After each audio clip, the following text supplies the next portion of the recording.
Bedtime Stories for My Sister Juniper. The Princess and the Goblin by George MacDonald.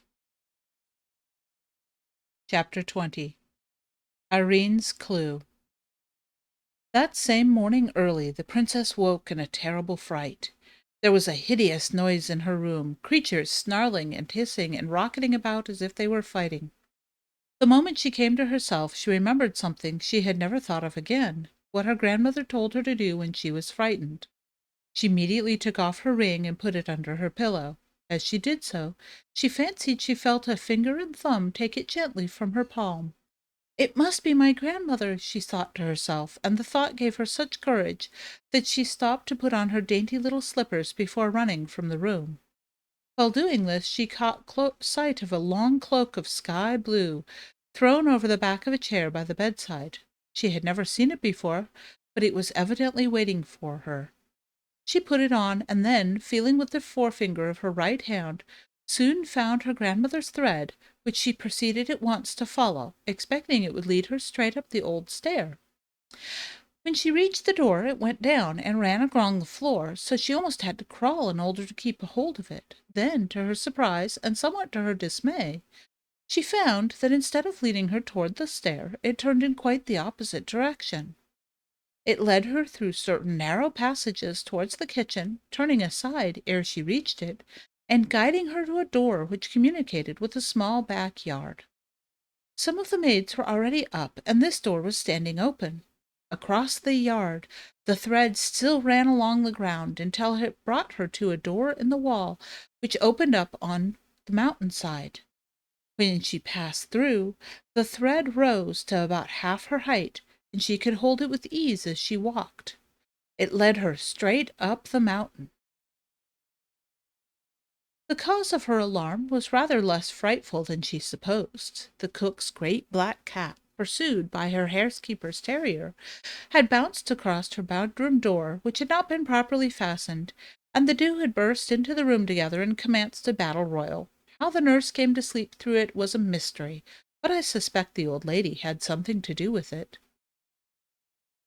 It was a clear, warm morning. The wind blew deliciously over the mountainside. Here and there she saw a late primrose, but she did not stop to call upon them. The sky was mottled with small clouds. The sun was not yet up, but on some of their fluffy edges had caught his light and hung out orange and gold-colored fringes upon the air. The dew lay in round drops upon the leaves and hung like tiny diamond earrings from the blades of grass about her path. How lovely that bit of gossamer is, thought the princess, looking at a long undulating line that shone at some distance from her up the hill. It was not the time for gossamers, though, and Irene soon discovered that it was her own thread she saw shining on before her in the light of the morning. It was leading her she knew not whither, but she had never in her life been out before sunrise, and everything was so fresh and cool and lively and full of something coming that she felt too happy to be afraid of anything. After leading her up a good distance, the thread turned to the left and down the path upon which she and Looty had met Curdie. But she never thought of that, for now in the morning light, with its far outlook over the country, no path could have been more open and airy and cheerful. She could see the road almost to the horizon, along which she had so often watched her king papa and his troop come shining, with the bugle blast cleaving the air between them, and it was like a companion to her. Down and down the path went, and then up, and then down, and then up again, getting rugged and more rugged as it went, and still along the path went the silvery thread, and still along the thread went Irene's little rosy-tipped forefinger. By and by she came to a little stream that jabbered and prattled down the hill, and up the side of the stream went both path and thread, and still the path grew rougher and steeper, and the mountain grew wilder, until Irene began to think she was going a very long way from home, and when she turned to look back she saw the level country had vanished, and the rough bare mountain had closed in about her. But still on went the thread, and on went the princess. Everything about her was getting brighter and brighter as the sun came nearer, till at length His first rays all at once alighted on the top of a rock before her, like some golden creature fresh from the sky. Then she saw the little stream run out of a hole at that rock, that the path did not go past the rock, and that the thread was leading her straight up to it. A shudder ran through her from head to foot when she found the thread was actually taking her into the hole out of which the stream ran. It ran out, babbling joyously, but she had to go in. She did not hesitate. Right into the hole she went, which was high enough to let her walk without stooping. For a little way there was a brown glimmer, but at the first turn it all but ceased, and before she had gone many paces, she was in total darkness. Then she began to be frightened indeed.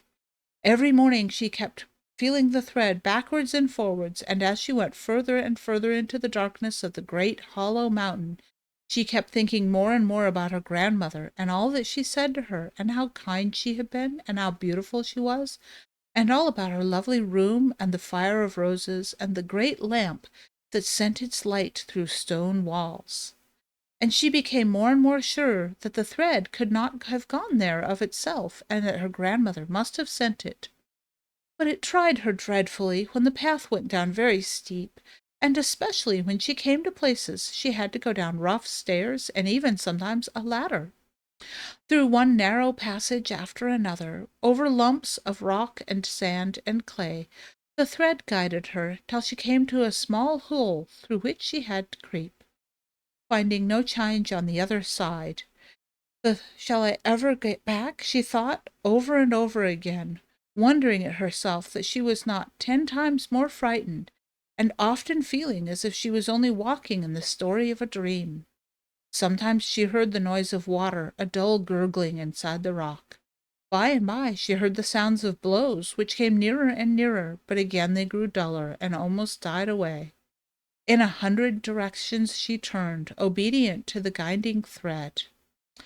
At last she spied a dull red shine, and came up to the mica window, and thence away and round about, and right into a cavern where glowed the red embers of a fire. Here the thread began to rise. It rose as high as her head and higher still. What should she do if she lost her hold? She was pulling it down. She might break it. She could see it far up, glowing as red as her fire opal in the light of the embers.